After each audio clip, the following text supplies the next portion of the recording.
साथियों नमस्कार, स्वागत है आप सभी का एक बार फिर से अपनी कलम अपने चैनल पर। राजकीय प्रयास जो हम बात करें, जन जागरण एवं सामाजिक सुधार हेतु राजस्थान सरकार द्वारा जो प्रयास किए गए हैं या किए जा रहे हैं उनसे संबंधित ये पाठ है हमारा 8वां, कक्षा 8 का 8वां पाठ आज हम देखेंगे। अति महत्वपूर्ण है, थर्ड ग्रेड को विशेष रूप से ये जो परीक्षा है इसके लिए अति महत्वपूर्ण ये टॉपिक है, ये पाठ है। आराम से पूरा देख लेना। ऐसा टॉपिक इससे संबंधित हमारा टॉपिक है। फ्लैगशिप योजनाओं की बात हो या योजनाओं की बात हो, जन कल्याणकारी योजनाओं की बात हो या जो उठाए गए कदम की बात हो, ये किसी भी प्रकार से घुमा के पूछ सकते हैं प्रश्न। तो आपको आराम से पूरा एक बार देख लेना है। मैं ये कहूँगा कोई भी आप गाइड पढ़ रहे हैं, मैं हर क्लास में कहता हूँ, लेकिन आपकी कक्षा 6 से लेकर 10 तक किताबें एकदम तैयार हो जानी चाहिए। एक भी प्रश्न आपके यहाँ से नहीं छूटना चाहिए, यही मेरा उद्देश्य है। इसलिए मैं निःशुल्क क्लास यहाँ पे आपको ले रहा हूँ। जब पेपर आए तो आप देख लेना किस प्रकार से प्रश्न यहाँ से बनते हैं। ठीक है साथियों, तो कक्षा 6 और 7 की पाठ हमारे पूरे हो चुके हैं। ये 7 जो कक्षा 8 पाठ है, कक्षा 8 है, इसके 7 पाठ हो चुके हैं, 8वां पाठ है। ठीक है, तो आज आराम से पूरी बात हम करेंगे। सभी साथी लाइक कर दें, शेयर कर दें। चैनल पे आप नहीं हैं तो सब्सक्राइब करके जुड़ जाएं। कंटिन्यू क्लास आपको यहाँ पे मिल रही है। देखिए साथियों, बात करें जन जागरण सामाजिक सुधार हेतु राजकीय प्रयास की, तो हमारा देश एक लोकतांत्रिक देश है, ये हमारे सभी को पता है, नॉर्मल बातें हैं। यहाँ से सवाल जैसे बनना है वो हमें देखना है। शुरू कर रहे हैं बात पूरी, उससे पहले एक छोटी सूचना आप सभी को पता है, वैसे बहुत से साथी जुड़ भी चुके हैं। नीचे कमेंट बॉक्स में लिंक दिया हुआ है, उसमें टेस्ट सीरीज चल रही है राजस्थान जीके थर्ड ग्रेड की, पूरे राजस्थान जीके की टेस्ट सीरीज चल रही है। आप भी वहाँ से जुड़ सकते हैं। कमेंट बॉक्स में लिंक है, आप जाके देखें, खुद अवलोकन करें, डेमो टेस्ट दें, उसके बाद ही निर्णय लें। देखिए, बात करें भूदान आंदोलन या भूमि सुधार की बात करें तो विनोबा भावे ने जो भूदान आंदोलन स्टार्ट किया, विनोबा भावे ने 18 अप्रैल 1951 को तेलंगाना के एक छोटे सी गाँव में तिरुचपल्ली गांव है, उसमें एक ज़मीन का टुकड़ा दान देकर भूदान आंदोलन की शुरुआत की थी। बात करते हैं राजस्थान की, तो वो भी हम बात करेंगे, लेकिन जो पूरी बात हुई देखिए, पहले देश की बात करते हैं। इसमें विनोबा भावे ने भूस्वामियों से उसकी कुछ जमीन का छठा हिस्सा दान करने की जो अपील की थी। भूदान में प्राप्त जमीन का लगभग 1/3 भाग है वो उपयोग समाज के वंचित वर्ग और आदिवासी भूमियों में बांट दिया गया। इस प्रकार से निर्णय लिया गया। विनोबा भावे की अपील पर राजस्थान के नागौर जिले, यहाँ पर नोट करना इस बात को, विनोबा भावे की अपील पर राजस्थान के नागौर जिला, ये बात नोट करना विशेष रूप से, भूदान प्रारंभ किया। राज्य सरकार ने ग्रामदान अधिनियम आपके 1971 भी पारित किया। ये बात नोट करना, राजस्थान सरकार ने कौन सा अधिनियम, ग्रामदान अधिनियम भी पारित किया था। आज़ादी के समय राजस्थान की 75% जनसंख्या वो कृषि पर आधारित थी। राज्य का आधे से ज़्यादा भाग रेगिस्तानी हो चुका था। राज्य सरकार ने भूमि विवादों में फंसी जनता का सस्ता और शीघ्र सुलभ न्याय दिलाने के लिए, ये बात नोट करना, राजस्व मंडल की स्थापना की। राज्य सरकार ने राजस्थान काश्तकारी अधिनियम 1955 और राजस्थान भू राजस्व अधिनियम 1956 लागू किया था। ये दोनों बातें नोट कर लेना, कहाँ लागू किया गया। बात करते हैं अस्पृश्यता उन्मूलन की, तो ठीक है, यहाँ पे देखिए राजा राम मोहन राय, ज्योतिबा फुले, रामास्वामी नायकर, महात्मा गांधी आदि जो राष्ट्रीय स्तर के थे। इसी प्रकार राजस्थान में भी स्वतंत्रता से पूर्व स्वामी दयानंद सरस्वती, गोविंद गुरु, मामा बालेश्वर, हरिभा उपाध्याय आदि समाज सुधारकों का नाम उल्लेखनीय है जो प्रयास किए। संविधान के अनुच्छेद 17 में छुआछूत अस्पृश्यता के दंडनीय अपराध घोषित किया गया है। अस्पृश्यता उन्मूलन के लिए भारत सरकार ने नागरिक अधिकार संरक्षण अधिनियम 1955 लागू किया था। ये सभी बातें आप साथ में नोट करते रहें। जो भी साथी हैं वन लाइनर के रूप में नोट करते रहें। जो राजस्थान के बारे में विशेष रूप से नोट कर लेना। ये बात देखिए, राजस्थान सरकार ने यहाँ पर नोट करें सभी साथी। वीडियो को रोक लेना, कैसे भी हो, इसको वीडियो को रोक के आराम से नोट कर लें, फिर इसको वापस प्ले कर लें। ठीक है, अस्पृश्यता अधिनियम 1956 को अपने यहाँ प्रभावशाली रूप से लागू किया। इसी तहत राजस्थान सरकार में केंद्र सरकार द्वारा अनुसूचित जाति जनजाति अत्याचार निरोधक कानून 1989 को भी सख्ती से लागू किया। सामाजिक न्याय एवं अधिकारिता विभाग मुख्यतः शिक्षा, सामाजिक आर्थिक विकास, अनुसूचित जाति जनजाति, आर्थिक पिछड़ा वर्ग, अन्य पिछड़ा वर्ग, महिलाओं और बच्चों आदि के लिए कल्याण का कार्य करता है। कौन सा? सामाजिक न्याय एवं अधिकारिता विभाग। देखिए आगे, पंडित जवाहरलाल नेहरू ने कहा था, क्या कहा था, कि आप किसी भी राष्ट्र में महिलाओं की स्थिति को देखकर उस राष्ट्र के हालात बता सकते हैं, और ये वर्तमान में ये बात है वो प्रासंगिक हो जाती है। देखिए, जनगणना जो साक्षरता की बात करें तो अनेक प्रयास किए महिला साक्षरता के। आपके उसमें 2011 के आंकड़ों के अनुसार राजस्थान में महिला साक्षरता 52.12 है, जो 1951 में क्या थी, मात्र 2.51% थी।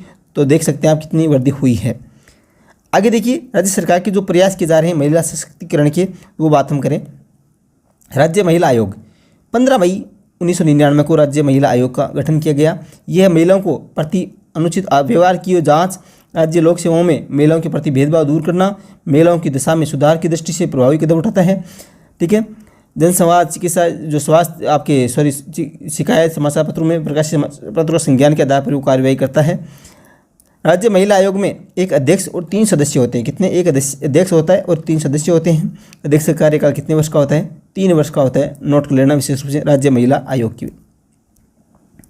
महिला स्वयं सहायता समूह कार्यक्रम क्या है? देखिए, महिलाओं को रोजगार देने और आर्थिक रूप से आत्मनिर्भर बनाने के लिए ये कार्यक्रम चलाया गया है। इसमें 10 से 20 महिलाएं स्वयं अपने निर्णय लेकर एक समूह बनाती है और छोटी छोटी बचत के माध्यम से स्वावलंबन की प्रवृत्तियां विकसित करती है और इसमें रोजगार का विकसित करती है। इस प्रकार से ये महिला जो सहायता समूह है वो चलाया जा रहा है। महिला घरेलू हिंसा निरोधक अधिनियम 2005 है। नोट करना विशेष रूप से, ये सन भी हाथ में याद रखनी है। महिलाओं को घरेलू हिंसा से संरक्षण, तुरंत राहत देने के उद्देश्य से भारत सरकार द्वारा यह अधिनियम लागू किया गया है। इसमें महिला एवं बाल विकास विभाग के सभी उपनिदेशकों, बाल विकास परियोजना अधिकारियों और परिचिताओं का संरक्षण अधिकारी नियुक्त किया गया है। अगला देखिए, राजीव गांधी किशोरी सशक्तिकरण योजना, जिसे कहा गया है शॉर्ट में सबला। ठीक है, इस योजना के अंतर्गत किशोरियों के पोषण और स्वास्थ्य स्तर को सुधारने के लिए किया जा रहा है। साक्षरता, कौशल विकास आदि के बारे में सामाजिक मुद्दों को बेहतर समझ के लिए ये योजना 11 से 18 वर्ष, नोट करना 11 से 18 वर्ष की विद्यालय न जाने वाली, विशेष रूप से बात कर नोट करना इस बात को, 11 से 18 वर्ष की जो बालिकाएं हैं जो विद्यालय नहीं जाती है या बीच में विद्यालय छोड़ दिया है, ऐसी किशोर बालिकाओं के लिए संचालित की जा रही है। बेटी बचाओ बेटी पढ़ाओ योजना शुरुआत वर्ष 2015 में, जो लिंग अनुपात को ध्यान में रख के ये महिला बाल विकास मंत्रालय, बात ये नोट करना इस बात को, महिला और बाल विकास मंत्रालय, स्वास्थ्य एवं परिवार कल्याण मंत्रालय और मानव संसाधन मंत्रालय की संयुक्त पहल है। ठीक है, इसमें कन्या भ्रूण हत्या रोकने, विद्यालयों में लड़कियों की संख्या बढ़ाने, विद्यालय छोड़ने वाली संख्या को कम करने, शिक्षा के अधिकार के नियमों को लागू करने और लड़कियों के लिए शौचालय के निर्माण में वृद्धि करने जैसे उद्देश्य लिए गए हैं। महिला सशक्तिकरण के कुछ अन्य महत्वपूर्ण कानून भी विद्यमान हैं, जैसे हिंदू उत्तराधिकार, दत्तक ग्रहण और संरक्षण अधिनियम 1956, संशोधन 2005 में, ये बात नोट करना। दहेज निषेध अधिनियम 1961 वन लाइनर के रूप में है, साथ में नोट करते जाएं सभी। बाल विवाह निषेध अधिनियम 1925, संशोधन 1986 और 2006 में हुआ है। मतदान प्रक्रिया की बात करें तो शॉर्ट में हम बात करेंगे मतदान के बारे में। भारत संसद के चुनाव जो इस प्रकार से विद्यालय में कराए जाते हैं, इसमें इलेक्ट्रॉनिक वोटिंग मशीन जो होती है ईवीएम का प्रयोग किया जाता है। इस प्रकार से नॉर्मल बातें हैं, जैसे एक ईवीएम द्वारा अधिकतम 16 उम्मीदवारों को वोट दिया जा सकता है। इनमें से अंतिम बटन नोटा का होता है। इसमें मतदान केंद्रों का निर्धारण इस प्रकार से जो प्रक्रिया होती है उसे आप सभी जानते हैं, ये नॉर्मल बातें हैं, यहाँ से संभावना कम है प्रश्न बनने की। देखिए वीवीपीएटी क्या होता है, इसका पूरा नाम होता है voter verifiable paper audit trial. ठीक है, इसमें एक प्रिंटर युक्ति है जिसको ईवीएम के बैलेट यूनिट से, इसको कंट्रोल यूनिट से जोड़ा जाता है। मतदान होते ही प्रिंटर द्वारा एक बैलेट पर्ची का जो यहाँ पे है वो दिखाई देती है पर्ची, जिसको किसको वोट दिया है। उम्मीदवार को क्रमांक, नाम और चुनाव चिन्ह अंकित होता है। ठीक है, चुनाव चिन्ह जिसको वोट दिया वहाँ पे 7 सेकंड के लिए पारदर्शी यहाँ पे रुकती है और फिर इस बॉक्स में नीचे चली जाती है। इस प्रकार से उसको पता चल जाता है कि किसको वो मतदान दिया है। ये होती है मशीन, वोट दिया उसको ही वोट मिला है या नहीं, ये पुष्टि हो जाती है। देखिए स्वीप क्या है, सुव्यवस्थित मतदाता शिक्षा और निर्वाचक सहभागिता, उसे कहते हैं स्वीप। मतदाताओं, नागरिकों और निर्वाचकों को निर्वाचन प्रक्रिया के बारे में प्रशिक्षित करने और उनकी सहभागिता बढ़ाने हेतु निर्वाचन विभाग द्वारा बहुमुखी कार्यक्रम को सुव्यवस्थित मतदाता शिक्षा और निर्वाचक में सहभागिता कहते हैं। देखिए जिसे शॉर्ट में स्वीप भी कहते हैं। इस कार्यक्रम में 2 मुख्य उद्देश्य हैं, सूचित मतदान और सूचित मतदान। बात करें सूचित और सूचित, ठीक है, इसका अर्थ क्या है। सूचित का है निष्पक्ष और नीतिपरक मतदान और सूचित का मतलब जागरूकता के साथ मतदान। सूचना का अधिकार अति महत्वपूर्ण है, या क्यों महत्वपूर्ण है। देखिए राजस्थान के राजसमंद जिले की भीम तहसील के देवडूंगरी गांव में, नोट करना इस बात को, मजदूरों एवं किसानों की ने अपनी मजदूरी से संबंधित सरकारी रिकॉर्ड जैसे हाजिरी और भुगतान रजिस्टर की प्रतियां मांगने के लिए संघर्ष किया।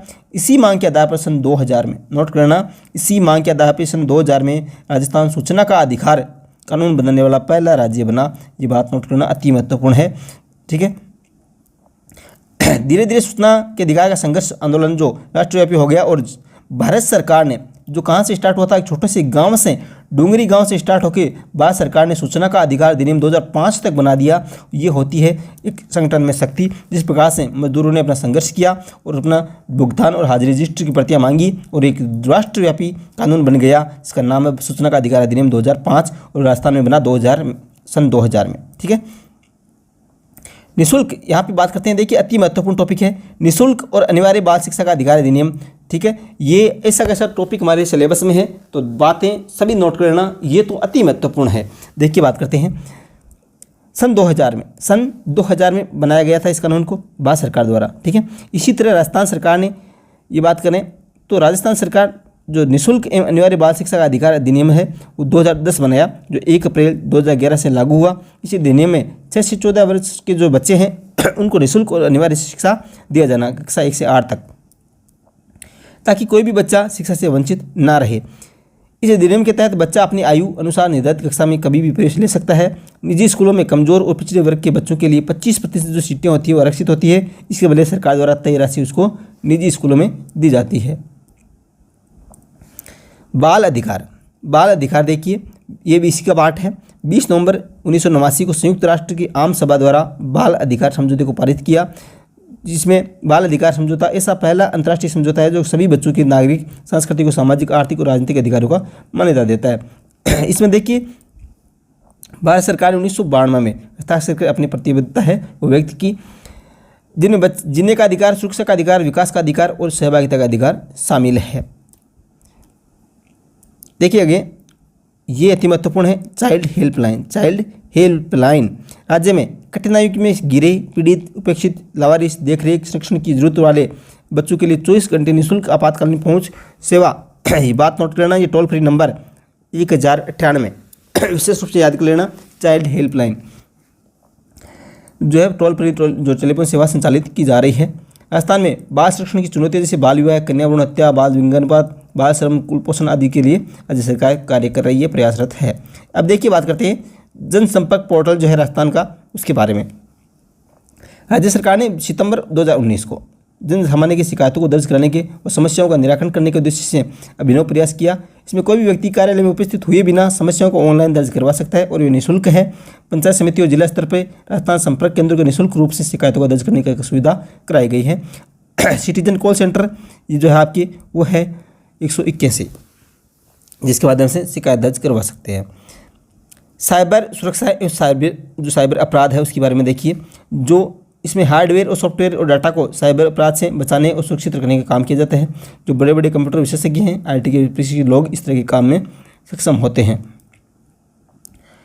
साइबर सुरक्षा जो हमले होते हैं उसके प्रकार कितने हैं, तो देखिए जो धमकियाँ जो जिस प्रकार से हमले होते हैं वो 3 अलग प्रकार से बताया गया है। वो कौन सी मुख्य 3 देखिए, उसमें रनसमवेयर, इसमें क्या होता है, ये एक तरह का वायरस होता है जो अपराधी लोगों के द्वारा कंप्यूटर में और सिस्टम में हमला करके फाइलों को नुकसान पहुंचाता है। उसके बाद अपराधी कानून सिस्टम के मालिक से राशि वसूलता है और उसके बाद वे सिस्टम को छोड़ता है। मालवेयर, इसमें कंप्यूटर की किसी फाइल या किसी प्रोग्राम को नुकसान पहुंचाता है। इसे कंप्यूटर वायरस, मोर्ज और ट्रोजन आदि जो होते हैं। बात करें अगली, तो साइबर धोखाधड़ी, इसमें वार्तालाप के माध्यम से चालाकी से लोगों के जाल में फंसाया जाता है ताकि उसके निजी डाटा, पासवर्ड आदि की जानकारी ली जा सकती है। फिशिंग, स्पूकिंग, इसके 2 उदाहरण हैं। देखिए इसमें क्या है, फिशिंग में क्या है, एक तरह का ठगी का तरीका है जिसमें लोगों को प्रतिष्ठित और विश्वस्त संस्थानों के नाम से फर्जी ईमेल भेजे जाते हैं। इस तरह के मेल का उद्देश्य जरूरी डाटा को चुराना होता है और क्रेडिट कार्ड या नेट बैंकिंग की जानकारी।